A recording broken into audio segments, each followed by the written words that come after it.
are the New York Knicks. I'm back in the New York groove. Well, it's the Knicks. New York. We are the New York Knicks. New York. For this new season we're about to enter, the Knicks taking no shorts just like winter. New York, New York. New York be about the Knicks, huh? But the best thing about New York City is K-N-I-C-K-S. Everybody say go New York, go New York, go! Go New York, go New York, go! Everybody, welcome to the New York Knicks podcast, episode 681. We are doing the show after a win. We are not recording. We're not jinxing the show. We're not jinxing the games.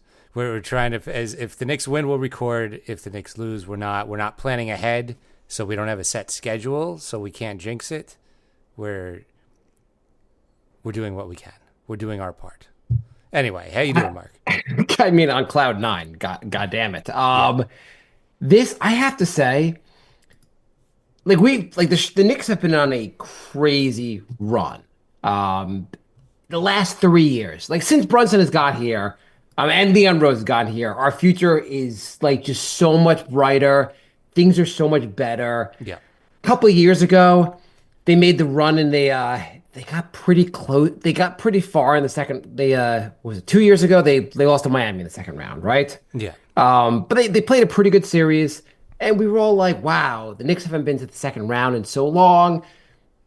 Pretty happy, and it's going to be awesome next year. Mm-hmm. Then that was, I think, Game 6 against Miami. They lost. Then last year, the Knicks were as banged up as possible, but pushed Indiana to Game 7. Game 7 was unbelievably disappointing because we really thought we could. First, the Knicks got crushed in that Game 7. We also thought we really could go to the conference finals, but we were all like, yeah, still a good season, and we can use the excuse of everyone being injured. Mm-hmm. And we were like, we're gonna push this. We're gonna keep pushing forward because the era, things just keep getting better for the Knicks. And then this year, big moves for Bridges, big move for Towns, and things kind of felt flat. I don't know if you felt flat during the year, but the Knicks were a good team all year. They just never seemed as dominant as they seemed in that last year, that January run when they got OG. The team looked invincible for a while before the injuries came up. Before Randall got injured and everyone else got injured, the team looked unbelievable. And this year, Jay, at any point this year, did you feel super optimistic about this team? But in the regular season? No, there was no 19-2 run or just this streak. It was kind of yeah, they're good enough to beat up on the bad teams and struggle against the good teams. They'll win a few. They crushed Denver that one game. That was great, but they never strung together a bunch of games against good teams. And, of course, the media loves talking about how they went 0 for 10 against the top 3 teams in the league. I mean, they were doing the top 5 until the Knicks beat a couple of them. So, yeah, it was it was an up and down season. Wasn't feeling as confident going into the playoffs as I was last year before everybody got injured. Right. The Knicks they lost every game to the Celtics, the Cavs, and OKC. And it was really hard to it seemed like this team, they won 51 games. It seemed like there was a cap on how good this team could be. And we were starting already, the season was not even over. We're starting to talk about what could happen next year. Maybe in the offseason we better our bench somehow. We seem kind of capped out. Was the Towns move a mistake? Was the Bridges move a mistake? It just got into are we just going to be a team that maxes out the second round? Well, and you'd see Mark Berman trolling us, who covers the Knicks. I don't know why he needs to troll the Knicks fans about paying Leon Rose can't get past the second round. But I have to say, Jay, I didn't believe. I could not get myself to believe this team truly was a contender. I was hoping maybe the offseason, Leon could work his magic and could get there. The Detroit series, Jay, did you believe during the Detroit series? Watching the Detroit series, were you this team is awesome, this team is destined? What were your thoughts during the Detroit series, Jay? Well, honestly. Going into the playoffs, I felt like we didn't see enough. The Knicks had the Knicks didn't have Mitch for most of those matchups against the good teams. Yeah. And the one game they did against the Celtics in the regular season, they took them to overtime. So I was like, all right, if Mitch makes a full recovery, there could be something here. This is what I waited for. I wasn't like really judging much. I was taking everything with a grain of salt while Mitch was out. They looked pretty good with him. Then they get to the Detroit series, and Game 2 happens, and I'm like, well, this looks like it's going to be an absolute struggle. Every game was super close, and I'm like, all right, let's hope they're like competitive for the Celtics series. Let's hope they show up. Right. Before we even get to the Celtics series, I have to say, like, the Detroit series, you were like, if this team is a really good team, and like it was a slugfest with Detroit, and Detroit's a better team than really I had given them credit for. But if you're having a slugfest with Detroit, how good is your team? Your team should be blowing out Detroit. Like, if you really want to contend with the Celtics, your team should be crushing the Pistons. The Celtics look otherworldly. They look like on another level than the Knicks. If we can barely beat the Pistons, how are we going to contend with the Celtics? That was the reality in my mind. No matter what I said in the show, that was the reality in my mind. Like, the Knicks just aren't. They are on the same level as the Celtics. I still didn't truly believe in the Cavs, but okay, like, it's just they did not seem like on the same. Did you think they were on the same level as the Celtics, Jay? No.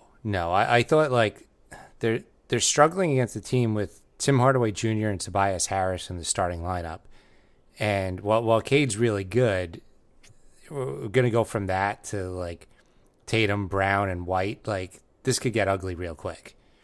And right. I made the pronouncement on the show that I expect, not that I wanted to him, but I expect Tibbs will be gone this offseason. Yeah. And a new coach, because I said, like, the roster is what it is. They'll need to find a way to take this team to the next level, and it'll be the offense. They'll make the same kind of move that Cleveland made, and Tibbs will be almost guaranteed to be gone. Maybe if he pushes Celtics to like 6 games, possibly he gets to keep his job. I mean, obviously, if he like got past the Celtics, I mean, that's but that's just not going to happen. Now it's Tibbs for life. That's it. Tibbs is the Knicks coach forever now. Has any coach ever got extended before his extension kicked in? Right, exactly. He's just got a lifetime guarantee now. So, holy crap! So before I just want to add, yeah, like, I want to add in that, like, the Knicks won Game 1. It was dramatic. It was awesome. I still didn't believe. Right. The Knicks won Game 2. It was dramatic. It was awesome. I still had trouble believing the Knicks could win this series. Mm-hmm. The Knicks lost Game 3. I took my son to Game 3. I paid a ridiculous amount of money to sit like up in the rafters. It was brutal. Such a brutal performance. And I was like, okay, this is really it. The Knicks got outplayed for the first 42 minutes of Game 1, first 42 minutes of Game 2. The reality is Game 3. This is going to end in 6. Celtics are going to win this.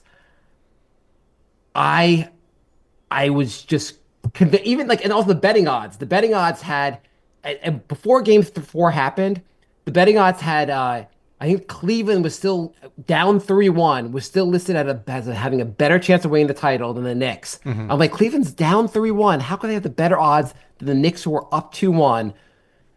Anyway, now I'm a believer. Holy crap. Well, first of all, you're not allowed to go to MSG again for the rest of the playoffs. I think I figured something out, Jay. I figured out what I did. Well, first off, I took my son to the game on Saturday. We got crushed. I took my whole family to a December game against Detroit. We lost to Detroit. I took my son to Game 7 against Indiana. That was abysmal. I went to a regular season game without him. We won that game. But so it's your son.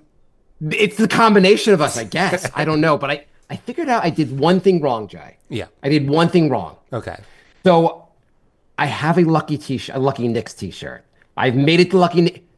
I wore it when the Knicks beat Detroit for Game 6. I wore it for Game 1. I wore it for Game 2. Have not washed it. For Game 3, I wore it. But then when I got to the arena, everyone's seats had a Knicks shirt free, like a cool Knicks shirt. So I put that Knicks shirt over my lucky shirt, and that was the issue. The Knicks, the new shirt basically countered the powers of the lucky shirt. Last night I wore the lucky shirt.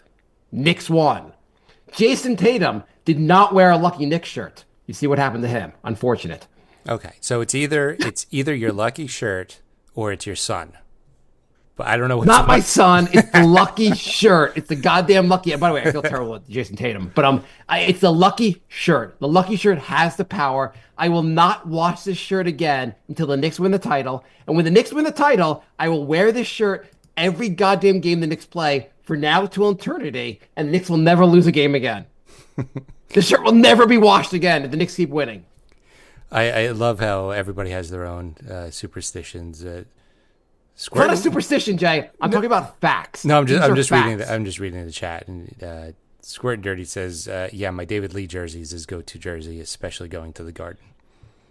That's awesome. That's awesome.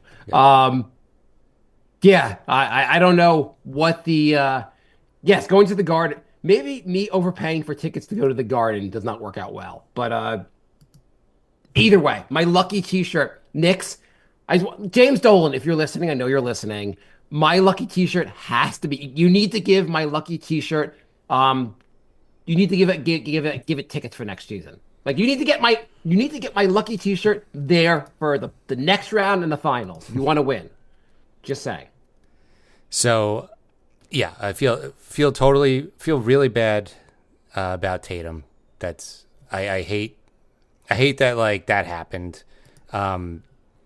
Would you say like I feel really bad for Jason Tatum? Yes. I don't feel so bad for the Celtics. Don't feel bad for the Celtics. Feel bad for Tatum himself. That's awful. That's awful. That is awful. Yeah. It's definitely going to alter the series. The Knicks were going to win Game 4. They were up by 9 at the time of the injury. Yeah, they were up by 9 with less than 3 minutes left. They had momentum. I really feel like they were going to go up to 3-1. I will say that the Celtics are still tough, and I don't want everyone to get complacent. They are 8-2 without Tatum this season, so like put them away in 5. Let's just put this to rest. I don't want them to get like, rally around Tatum and start hitting like 75% of their threes. Just put it to rest in Game 5 and let's move on because I don't want to go to Game 6 or 7. I really don't. Sam Hauser's back for Game 5, or likely back. Yeah. Not that obviously that's not replacing Jason Tatum. Tatum was having an unbelievable game. It was also just going back. I don't feel bad for the Celtics because last year the Knicks had a million injuries and no one gave a shit. The Knicks had a million injuries. No one said, "Oh, it's okay they lost to Indiana because they have a million injuries." No one said. Everyone just said you play with the team you have. Injuries are part of the game. So I can't feel bad for the Celtics now. Knicks, if Tatum plays and Tatum's healthy, the Knicks still win this series regardless. Mm-hmm. So he's out. It's part of the game. Feel really bad for him. That sucks. The Knicks were about to go up 3-1. I really don't think the Celtics were going to win 3 in a row. Yeah, unlikely, especially how the Knicks are in the Celtics' head. The Celtics are not, they're just not good at closing games against the Knicks anymore in this series. They need to be up by a lot if they want to win the game. The Knicks came back from 20, came back from 14. The Knicks know how to close these games. The Celtics, for whatever reason, cannot close these games. Let's talk about the game a little bit. The Knicks, game started off. We're not talking about the cursed game, right? We're just going to go right to Game 4. Oh, God, the cursed game. Holy crap. I mean, I was so excited for the game, brought my son. I mean, it just like it was going to be such an amazing, it was going to be an orgasmic experience at the Garden. And we're ready to cheer, we're ready to lose our minds. And the Celtics destroyed everything. It doesn't feel like it, but the Knicks actually outscored the Celtics in the whole second half. But did they really? Yeah. I don't think I've been just like not even wanting to look at the box score. Yeah, it was just such an annihilation. They outscored them by 3 in the second half. It was just they went down by friggin' 32 in the first half, so it didn't really matter. I mean, right away in that game, the Knicks were down. Like The problem with that game was they just destroyed our spirits right from the start. Yeah. The Celtics went up 16 to start the game in the first quarter. Like every time the Knicks like put on a little bit of a run, the Celtics just goddamn like they called the timeout. They like kept extending the lead. They fouled Mitch. Everything that could go wrong was going wrong. Like the crowd so badly wanted to cheer, and there was so little. The biggest cheer of the goddamn day was when Mitch hit his first free throw after like 8 tries. Right. Yeah, I was at Stout across the street, and it was the same thing. I mean, the crowd was trying to cheer like every rebound, and after a while, it was just like so deflated. Oh, thank you for the sub. Appreciate it. Awesome. Yeah, it was like we so badly wanted to cheer. It was such a goddamn rough game. And like at some point also in the game, like the fouling of Mitch got out of control where I was just like they were up by like 20 something points. You could see, I think it was like Luke Cornett was like looking at the sideline, like being, are we still doing this? And he was like, and like, they're like, yeah, we're still doing this. So he like hugs Mitch and like, we're there. I was like, you're up by 20 something points. You still fouling? Like you still have to get Mitch out of the game? The hack of Mitch up by 20 something points late in the game was so just shitty, dishonest basketball. It's like, what are you doing? Why are you doing that? I get if it's a close game and you're trying to get an edge. When you're up by 25, what do you do? I mean, they deserve to lose a series for playing like that. I guess in fairness, the Knicks had come back from 22 games in a row, but like it just still seemed like at that point, the point when they were doing it, the game seemed kind of out of hand. Yeah. I was like, Missoula's still doing this. Like, I don't know. Like, obviously, you don't have to like lay down and let the other team score, but like, do you really need to hack Mitch at this point? And like, it's just.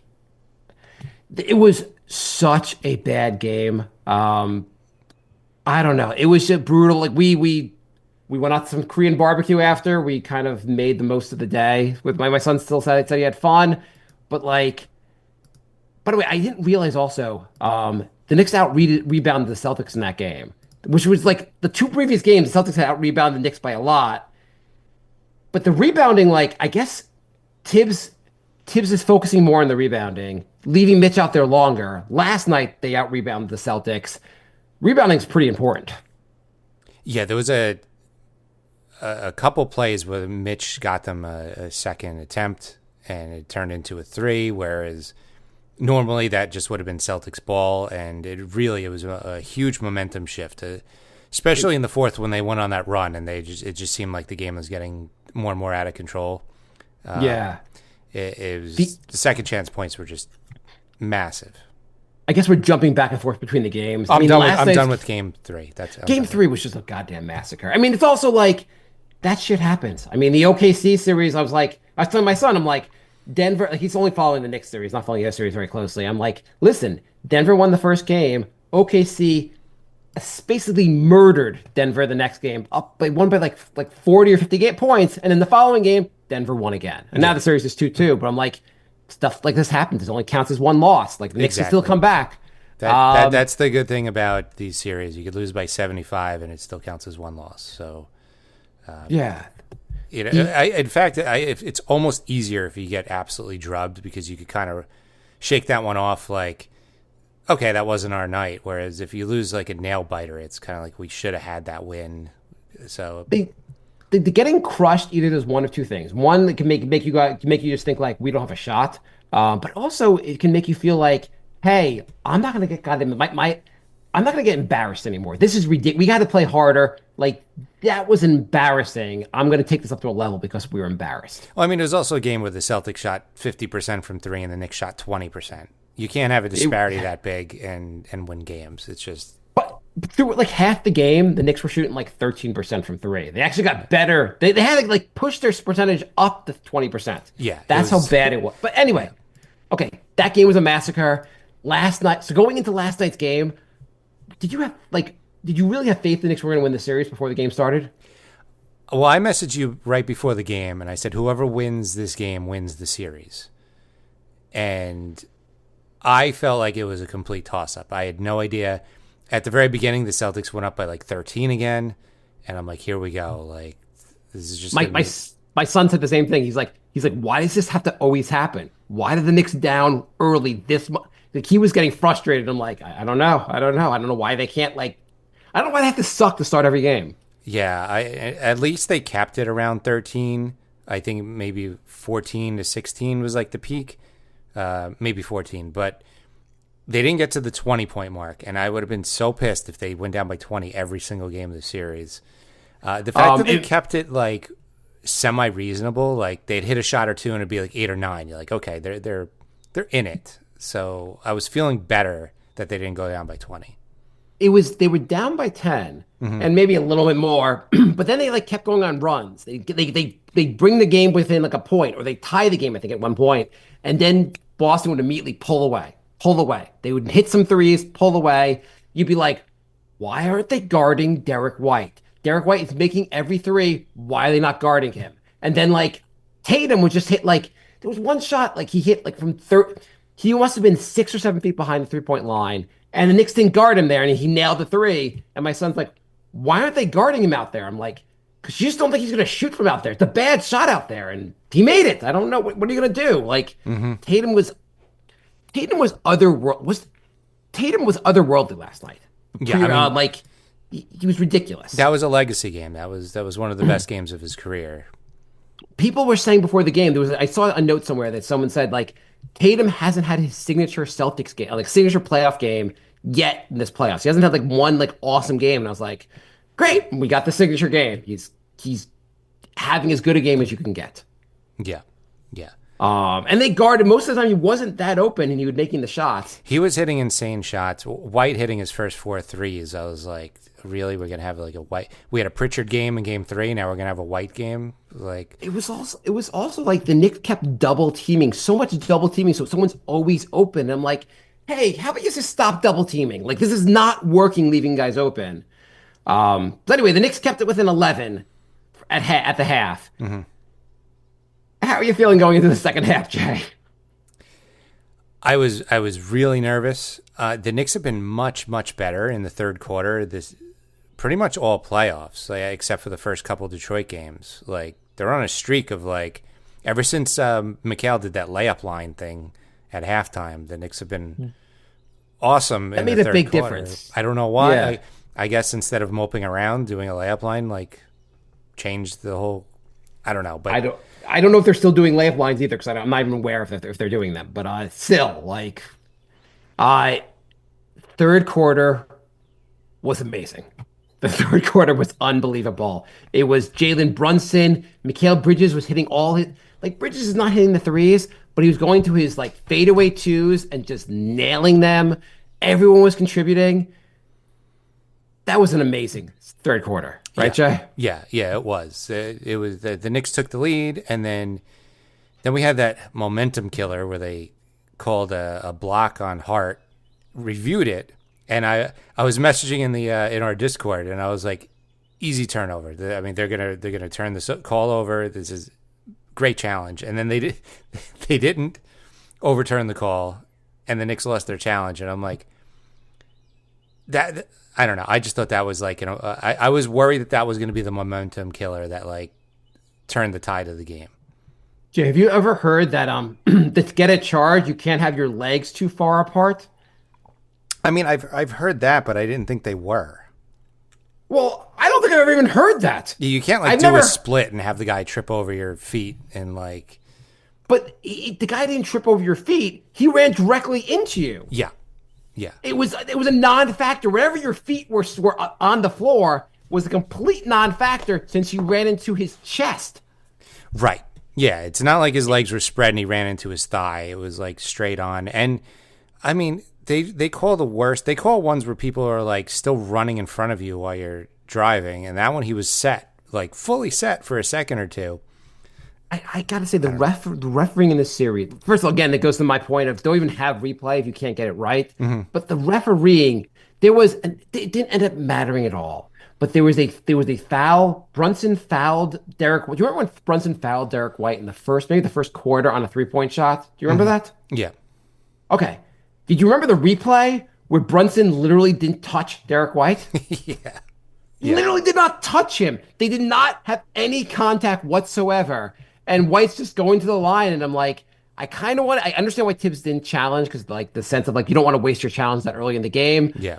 But I was like, this is goddamn absurd. Like these are like just the refs are just this is goddamn robbery. And also, Towns picked up 3 early fouls. His third foul, and I forget what happened on the third foul, but all I remember the foul was ridiculous to be called. Was that the one where his back was turned and he was running away and like White jumped into him under the net? Yes. The first 2, he had 2 offensive fouls.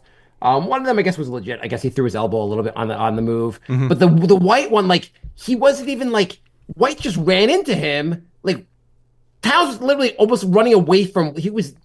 It was so egregious, basically. And I'm like, you're gonna try to decide the game with these fouls? The reffing's been so lopsided. The Knicks have overcome it. We talked about when Bridges and OG are on, the Knicks are insanely tough to beat. I mean, insanely tough to beat. Towns and Brunson are on, like, it's 2 guys. Like, you could kind of focus on them, or you could even overcome a good game from 1 or 2 guys.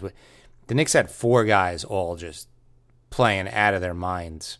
And Josh Hart didn't shoot well, but rebounding and assisting and playing good defense, like the whole starting lineup was just playing out of their minds. So, would you have believed the Knicks would be up 3-1 and Towns would have only hit 1 3 in the entire series? Yeah, that's insane. Yeah, the Celtics did a good job of taking away Towns' threes, but he's been pounding them down low. He should be taking.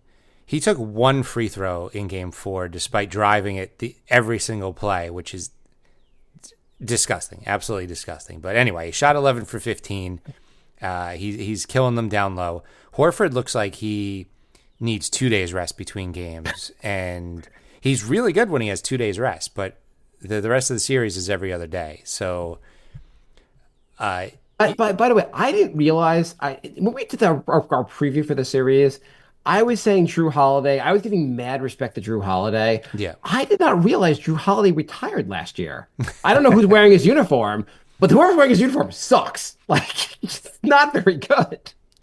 Yeah, he's doing some things where he like tries the full court press Brunson, and he looks like he's giving Brunson a hard time, but then they get over the half court line, and like that's it.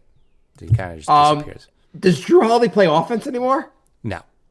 He's a non-factor. So for the Celtics to win Game 5, Tatum's out, obviously. Like I feel like okay, go ahead. Before we get the let's just one or 2 more things on this game, and then we'll move on to Game 5.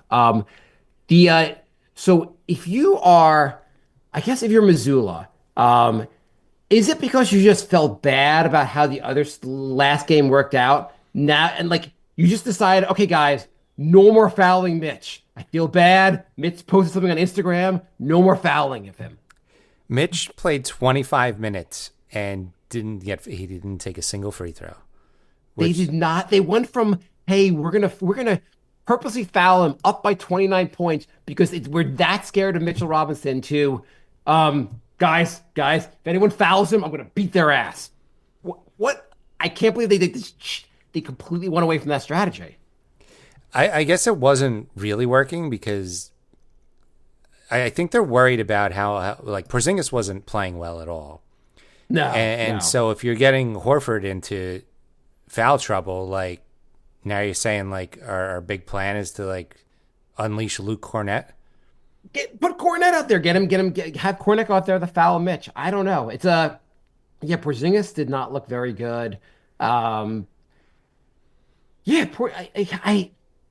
I'm assuming for Porzingis, he's not this bad. It's definitely whatever ailment he had, whatever he has is because he does not look very good. No, his minutes are ramping up each game, but he looked like he couldn't do much other than kind of just stand there and raise his arms and be tall. So I'd say Derek White has looked really good. Yeah. Tatum looked amazing till the injury, of course. Jaylen Brown, I feel like Jaylen Brown is really good when he drives to the basket. Except instead of doing that, he just jacks up threes. Yeah. I don't know what the deal with this Celtics team is, but they went from a team where I'm like, oh, they're probably gonna win the title again, to Yeah, to this, I guess, and they're screwed. So game five, what are we worried about for game five? It's a trap game. It's completely a trap game. You're up 3-1. Their big star is out. What should we be looking for, Jay? Well, I mean, we were saying before the series that their bench was the big difference maker.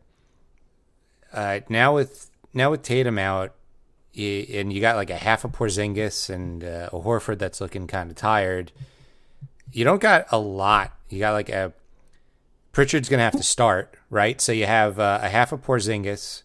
You have Hauser's back, and Cornette. That's their bench. I mean, I don't think they're going to play like Xavier Tillman or Torrey Craig. I don't think they're going to go deeper into the bench. I think that's it.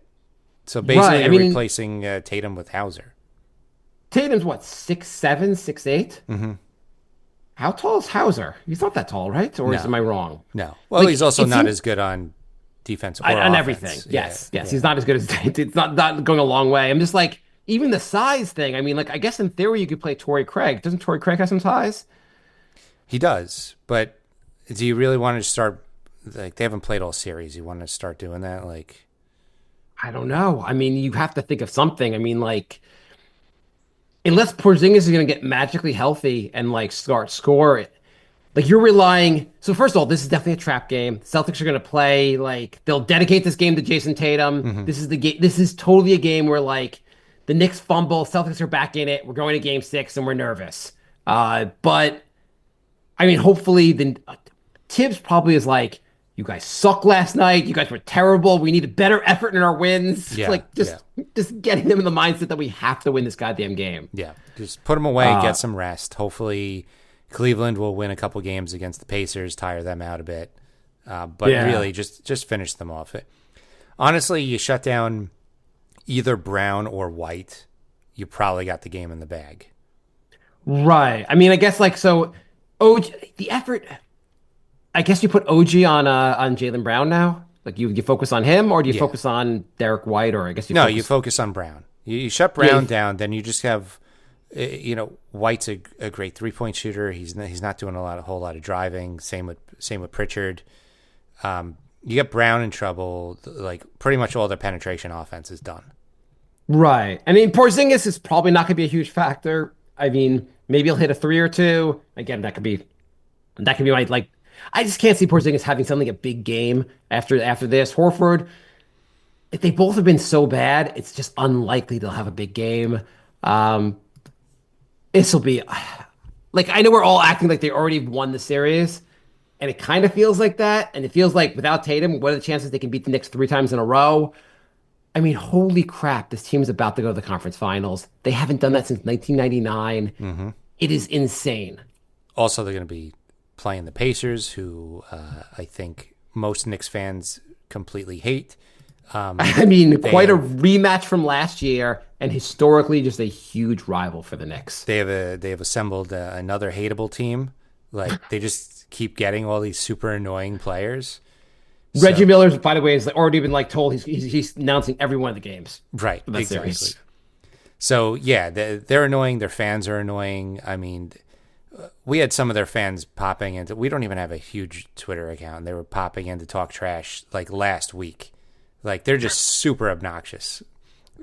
We had a couple questions. There weren't much this week, but the first question from Nick Brothers, which we had done a podcast with them, and it's just said, "Can you fucking believe it?" That's about right to me. The second question, though, I thought was a better one that Jay wanted to. Jay got a little annoyed about, but I think it was just more like whatever. Basically the person says, "Yeah, first time call." This is from Dikembe Bojumbo. Said, "First time caller, can you address this? Thanks, I'll hang up and listen." And he just reposted a tweet from us from June 2022, where it says, "Near max, the Knicks are aware that Brunson is just an above average point guard, right? He's not an all-star." Jay, would you like to defend this tweet? I don't think there was a single person on the planet that thought Brunson would be this good.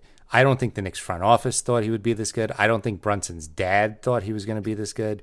I don't think that's an unreasonable take to question maxing out a guy who was good, but he was just good. Someone else posted. I didn't see this before, but I saw someone else post a tweet from like around that time also, and was just reading through the timeline of people's comments about Jalen Brunson back in June 2022, and they were just like, it was the Knicks had just made all these moves to like Clear get room. extra cap space, clear cap space with the Pistons, and people were like, who the hell do they think Brunson is? Like the Knicks are just going dumber on dumb, and like what are they? What is this the asinine franchise doing? It was just like tweet after tweet, like that was similar to ours, basically. Ours was as nice as it can get, basically. But people were like, what are the Knicks doing? It is these last 3 years of Brunson have been amazing. It's amazing. It's amazing the Knicks are like, oh, what are we doing? We're getting Dallas's backup point guard. In other words, we're getting an all NBA generational player. We'll totally own that tweet, but I don't think it's an insane. I think he was just trolling you, which was fine. It's not like it was a one of those people who were tweeting like, "Oh my God, I can't believe the Knicks traded Cam Reddish for Josh Hart." We don't have embarrassing tweets like that. So I'm sure we have a few. It'd be different if you were like, "Why are the Knicks giving this bigger contract to Jalen Brunson? Who do they think he is?" That would have been a bad tweet. So, you got any more questions? We have a couple emails. Could do the emails. nyknickspodcast@gmail.com. Angel says, it seems like the last few games they've been making an effort to lob the ball to Mitch, but he hasn't been expecting it. If he's still around next season, it's something they should work on exploring.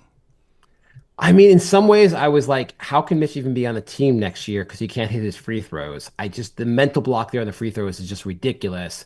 But now that they won last night and Mitch didn't shoot any free throws, I'm like, he's a Knick for life. I don't know. I'm like, I go back, like, do you think Mitch's free throw issues are such the point where like you would consider trading him in the offseason?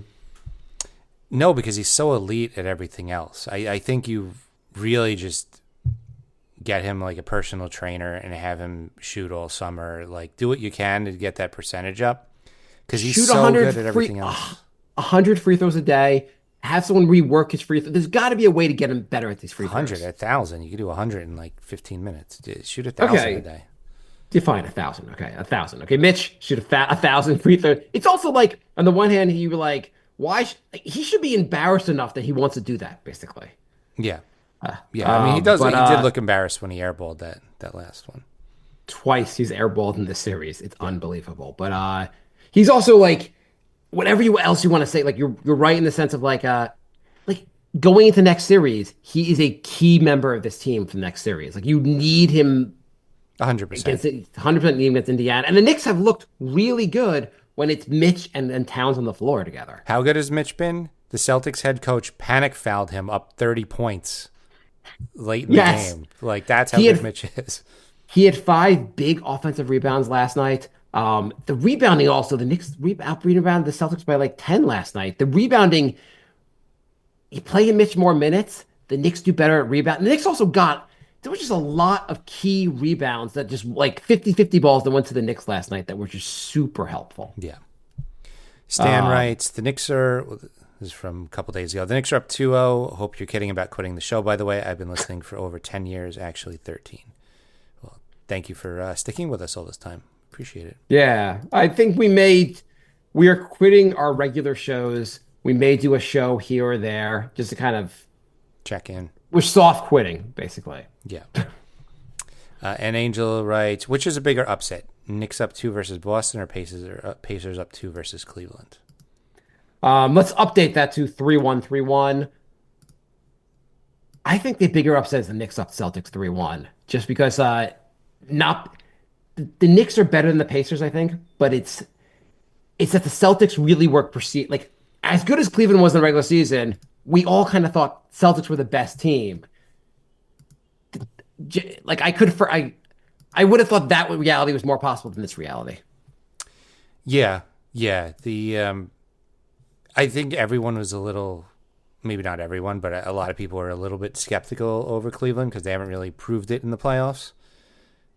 Whereas, I don't know. I like nobody gave the Knicks a chance either. No one gave the Knicks a chance. I'm gonna say the Knicks going up 2-0 is a bigger surprise.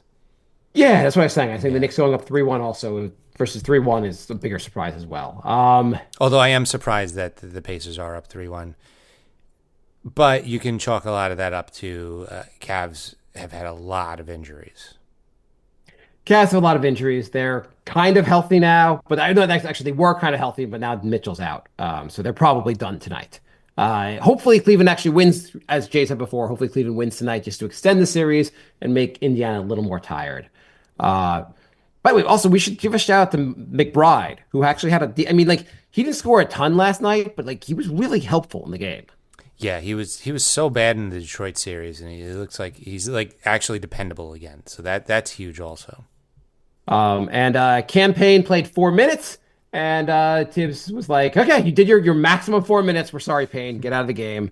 And Achua played 1 minute. He knows he only has a couple minutes, so he just jacks up shots, just trying to extend his minutes, basically. Yeah, exactly. Although he's like, I make one. If I make two of these shots, I get to stay in the game a little longer. Yeah. That, I mean, can't really blame him with that. But when he misses all three, he immediately gets yanked, and that's it for the game.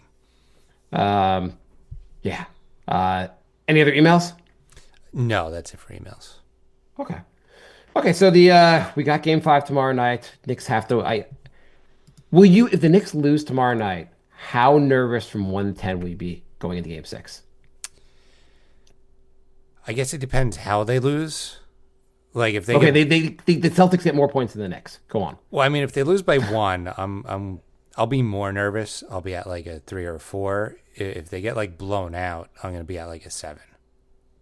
Yeah, I think that's fair to say. It would be really ridiculous if they get blown out. The Celtics just are a different team without Jason Tatum. The Knicks. I get the fact that they were 8-2 without him, but I also think someone posted the list of teams they beat. It was not a murderous row of teams. Yeah. The Knicks should be, especially how well the Knicks are playing, they should be able to win this game tomorrow night. Okay, so around the league stuff. Unless anything else you want to comment on the Knicks? Nope. That's good. Okay, quickly around the league. Indiana looks like they're going to beat Cleveland. Do we say Cleveland is, were they not for real, or is injuries just ruined their season? A little of each. I wasn't as high on Cleveland to begin with, but they had like 3 guys out for the first 2 games, so kind of rough on them. But yeah, a little bit of both. I still just don't believe in that team. Minnesota, Golden State, no Steph Curry. Steph Curry's also out, I think, for the next game. Minnesota's up 3-1. Minnesota Knicks finals? that would be so awesome. That would be unbelievable. Oh my God. It would be it would be the most awesome storyline. It would. Randall's been awesome for the playoffs too, by the way. He's been really good. He was great last night.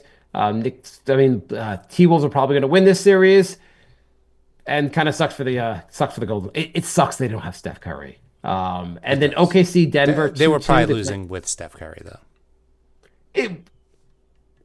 Yeah, I don't know. I mean, I do think I would have given the edge to Minnesota, but it'd be a much closer series. Yeah. And then 2-2, OKC Denver. Who you got? I think OKC is going to win, but I really want Denver to win. Yeah, I would love Denver to win. I didn't watch. Did you watch the last game? Because No. I saw just lots of comments online about how people were just saying how embarrassing Shea's foul baiting was. Yeah, I mean, it seems like it's almost like the Knicks Celtics series where the OKC is getting away with a lot more than Denver is. I guess Jokic is playing the Towns role of getting hacked every play and not getting to the line. And it's just a lot of, I don't know. By the way, just going back on the Knicks for 1 second, people are saying that Towns' whistle is shockingly bad. What do you think of that? It seems ridiculous how much they could hit him and not have a foul call. I would say it's almost historically bad. There's a bias generally. The bigger the player, the more you're allowed to hit him. I mean, how do you drive almost 20 times and take 0 free throws? It's really, the bigger the player is, the more you're allowed to hit him. Yeah. And the smaller the player, the more you're not allowed to touch him unless his name is Jalen Brunson. It's weird. It's really weird. And the draft lottery was last night. The NBA went full comical, we completely don't care if this is fixed. Number 1 pick went to Dallas. Number 2 went to San Antonio because Wemby needed more help. And Philly, number 3, because the NBA felt bad about Embiid This is ridiculous. We say it every year. The team that loses the big star gets the number one draft pick the next year. It's happened so many times at this point. Like, I'd like to I said the JJ off the air, but I want to congratulate the Milwaukee Bucks for winning the 2026 draft lottery in compensation for having traded Giannis this offseason. I think there was a 0.7% chance of having Dallas and San Antonio move up as much as they did. I mean, like the odds of every team in the last 20 years moving teams that lost a star getting their one pick, the odds are it's absurd odds. Don't forget New Orleans getting the number one pick when the NBA owned the team just for that season. Cleveland gets the number one pick when LeBron leaves. They get the when LeBron's going to come back. No, they got it. They got it right after he left, and then they got it 2 more times before he came back. They got it right when the year he was going to come back, almost as like an inducement for him to come back to Cleveland. Yeah, no, they got Kyrie the year he left, and then they got Bennett and Wiggins the 2 years before he came back. Yeah, Wiggins was the year he came back. It was Yeah. part of like the move Which back. gave them enough to get Love and form a super team. Yeah, Right, exactly. and then New Orleans got it again after Anthony Davis left. I mean, it's also like the Wemby goes to the perfect organization, the Spurs. Like that seemed kind of rigged. It's just every year. I mean, Atlanta last year didn't seem rigged because the NBA was like, no one's that good. We'll just let things just work out as to see how the ball actually. We'll just see what actually happens. Yeah. But it just seems so ridiculous. Like the Spurs even moving up, it just seems so ridiculous. I mean, I guess they had a bad record, but everything about the draft just seems so goddamn fixed. And I'm sure after the game, Nico turns to someone, his close confidant, and goes, "Yeah, that's why I made the trade. It wasn't just Anthony Davis. I was getting the number one pick also." Yeah, I mean, Flag and Davis sounds a lot better than just Davis. Right, that was the actual trade. That was the NBA was like, "Hey, you need to trade Doncic to the Lakers. Here's what we'll give you," and he's like, "Sign me up." Yeah. So was that a worthwhile trade, flagging Anthony Davis for Doncic? It seems a pretty even trade. It does. Adding Christie in a pick, like, not bad. Simmons on the show made a joke basically that and a lot of people made this joke also that they should try to trade Flag to get Doncic back. I mean, yeah, it's funny because all those like names we mentioned, they all ended up on the Lakers. Yeah. Whatever. Anyway, I am at no point in my Knick fandom while we were doing the show have I ever been happier than right now, Jay. I mean, we've been doing this show for 15 years. One game away from getting further than we have since we started the show. Beating the previous NBA champion. Crazy. This is just crazy. My son's like, "When's the last time they went to the conference final?" I told him 99. He's like, "When's the last time they won the title?" And I was like, "It was before I was born." And I'm like, "I am so old. It was before I was even born." Yeah. But this could be our year. I mean, that would be a perfect ending to the podcast. It would really be a perfect ending to the podcast. I think they should put us on a float in the goddamn parade. If we like a side note, here's the real reason why the Knicks won the title. Score and Dirty says, "What, you like this time better than watching Damian Dodson play?" The best is like, no, Damian. He's actually a really good. The Knicks need to develop a guy like Damian Dodson. He'll be so good. Alonzo Trier was a problem. Alonzo Trier. I actually literally saw a post that said that today. Oh my God, there were so many goddamn Shved. I remember being like, I can't believe the Knicks didn't bring back Shved. He was so good last year. I liked Shved. So many goddamn. We have done this show through some dark times. We will let's recap the dark times maybe on our last show. Yeah. We have more shows to go, Jay. We do. We have some very good times ahead. So, yeah, hopefully we'll be recording early next week talking about the Pacers series after beating the Celtics in 5. hopefully. Yes. And then we got another couple weeks of shows to talk about that. Yeah, we got a run in us. We got a run in us. Anyway, Joe Mazzulla, thank you for participating. Your team is soon to be done. nyknickspodcast@gmail.com if you want to email us. nyknickspodcast on all social media, Twitter, Instagram, Facebook, and Patreon. And yeah, thank you everybody who joined in the chat, and we will see you all in a couple days. Goodbye. Bye,